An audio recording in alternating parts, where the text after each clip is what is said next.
everyone. Today our group is going to present all about Pakistan. Pakistan. What is Pakistan known for? Pakistan is the fifth most populous country with a population exceeding 207.77 million people. In terms of area, it is the 33rd largest country spanning 881,913 square kilometers, or 340,509 square miles. Pakistan has a 1,046 kilometer or 650-mile coastline along the Arabian Sea. Pakistan is unique among Muslim countries in that it is the only country to have been created in the name of Islam. Pakistan was created in 1947 as an independent homeland for Indian Muslims. Pakistan is the world's 26th largest economy. It is a nuclear power and it has one of the strongest world armies. It ranks 26th in the largest economies of the world and has the second best performing stock exchange. It is also known as the world's seventh largest standing force.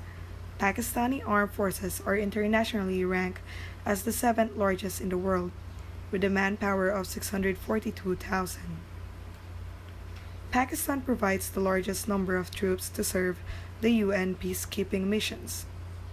About 25% of Pakistan's total land area is under cultivation and is watered by the largest irrigation system in the world.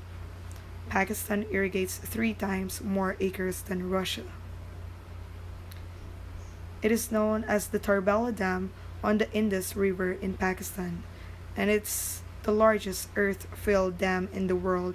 Pakistan's territory constitutes the site of several ancient cultures, including the Mughal of the Neolithic and the Bronze Age Indus Valley Civilization, and was later home to kingdoms ruled by people of different faiths and cultures, including Hindus, Indo-Greeks, Muslim, Turco-Mongols, Afghans, and Sikhs.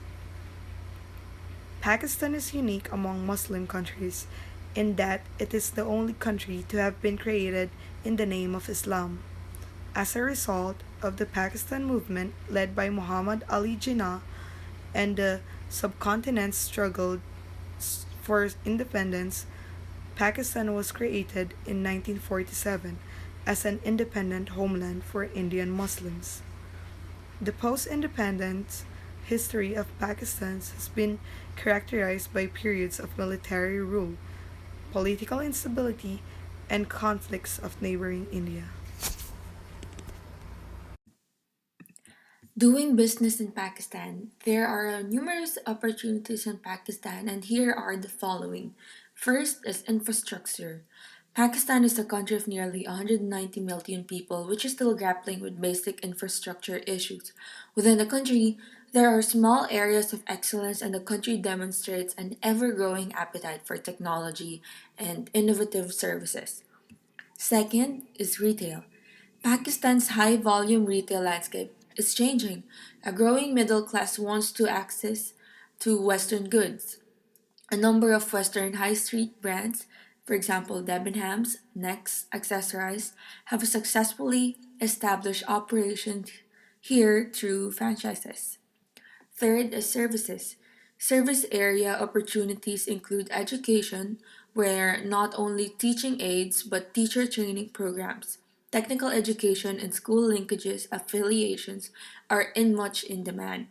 With 50% of the population under the age of 25, this is a huge opportunity area.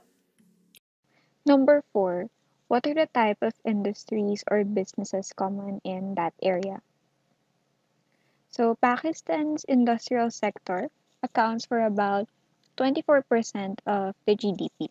Cotton textile production and apparel manufacturing are Pakistan's largest industries, accounting for about 66% of the merchandise exports and almost 40% of the employed labor force. Cotton and cotton-based products account for 61% of export earnings in Pakistan. The consumption of cotton increased by 5.7% over the past 5 years, while the economic growth rate was 7%. By 2010, the spinning capacity increased to 15 million spindles, and textile exports hit $15.5 billion. So these particular industries, cotton textile production and apparel manufacturing industries, mainly due to the growing demands of fast fashion all over the world. So these companies produce in countries like Pakistan because it's cheap to produce there. Other major industries include cement, fertilizer, edible oil, sugar, steel, tobacco, chemicals, machinery, and food processing. The government is privatizing large-scale parastatal units, and the public sector accounts for a shrinking proportion of industrial output, while the growth in overall industrial output, including the private sector, has accelerated. Government policies aim to diversify the country's industrial base and bolster export industries. Raw materials or natural resources found in Pakistan. First is oil and gas. Natural gas production is at high level in Pakistan. Estimated reserves are 885.3 billion cubic meters as of January 2009. Gas fields are expected to last for another 20 years. The Su gas field is the largest, accounting for 26% of Pakistan's gas production. Daily production is 19 million cubic meters a day under the barren mountains of Balochistan and the sands of Sindh. There are untouched oil and gas reserves. Next is forestry. Forests are limited to 4% of Pakistan's land. Nonetheless, the forests are a main source of food, lumber, paper, fuel wood, latex, and medicine. The forests are also used for wildlife conservation and ecotourism. Pakistan's third major raw materials or natural resources is mining. Pakistan has large gold, copper, ore deposits at Saindak. There are large deposits of rock salt in the Fotohar Plateau. Pakistan's mineral resources include reserves of gypsum, limestone, chromites, iron ore, rock salt, silver, precious stones, gems, marbles, tiles, sulfur, fire clay, and silica sand. Pakistan is rich in diverse natural resources. Pakistan's human resources include the population of intelligent young people and a burgeoning urban middle class. The culture, knowledge, wealth, and infrastructure are sure to grow and improve in the near future. This, combined with its prime location, will lead to long-term success for the nation. Risks in doing business in Pakistan. The number one risk for us is the Islamic dietary laws. Pakistan is 95 to 98% Muslim, and halal meat and allied products is a requirement for Muslims, but it is also accepted by non-Muslims due to safe and hygienic nature, nutritious value, and superior quality. The most common example of non-halal food is pork, which is our main ingredient in our products. The criteria for non-pork items include their source, the cause of animal's death, and how it was processed. Second, there is a lot of aggression and attacks. There is a growing militancy, violence, and political, ethnic, and religious division. Many governments issue a warning to not travel to Pakistan as the country is considered dangerous to do so. Third, there is poor energy source and transport. There are often power and communication outages that account for substantial losses in productivity. The transportation infrastructure is a major concern for many, and there is often shortages of oil and gas. Lastly, corruption. More than 200 business leaders in Pakistan identify corruption as the most problematic factor for doing business, followed by policy instability, access to financing, inadequate supply of infrastructure, inefficient government bureaucracy, and high inflation as some of the areas identified in the GCR. Local infrastructures in Pakistan. Telecommunication. Telecommunications in Pakistan describes the overall environment for growing mobile telecommunications, telephone, and internet markets in Pakistan. In 2008, Pakistan was the world's third fastest growing telecommunications market. Pakistan's telecom infrastructure is improving dramatically with foreign and domestic investments into fixed line and mobile networks. Fiber systems are being constructed throughout the country to aid the network growth. These are some of Pakistan's biggest telecommunication companies: Pakistan Telecommunication Company Limited, Mobilink, Ufone, Telenor Pakistan, Warid Telecom, Zong, WorldCall, and Telecard.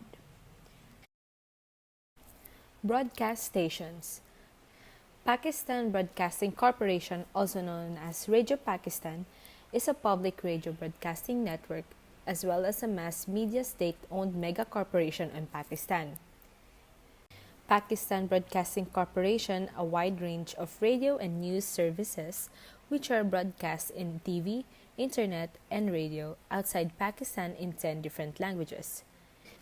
PBC's programs served as mission purpose to entertain people through cultural music, features, and plays, while educating the overseas audience about the Pakistan, its culture and government, and the world.